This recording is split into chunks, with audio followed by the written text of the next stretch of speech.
കണ്ണ് കണ്ടോ? നല്ല ഭംഗിയുണ്ട് അല്ലേ കണ്ണ്, രണ്ട് കണ്ണ്. പിന്നെ പരിമീനൊക്കെ ഉണ്ട് ഉള്ളിൽ. മീൻ മുട്ട ഇത് നിങ്ങൾ ഉപയോഗിക്കുമോ? ഇങ്ങനെ പട്ടത്തി മീനിൻ്റെ മുട്ട നിങ്ങൾ ഉപയോഗിക്കുമോ?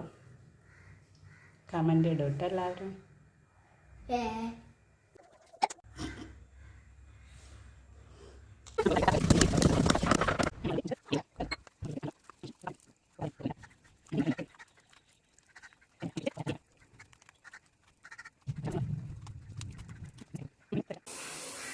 നമുക്ക് മസാല പരട്ടി വെച്ച മീൻ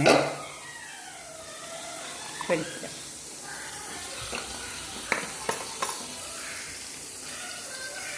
നല്ല മസാലയൊക്കെ പിടിച്ചിട്ടുണ്ടായിരിക്കും. എണ്ണയൊക്കെ ചൂടായി കഴിഞ്ഞാൽ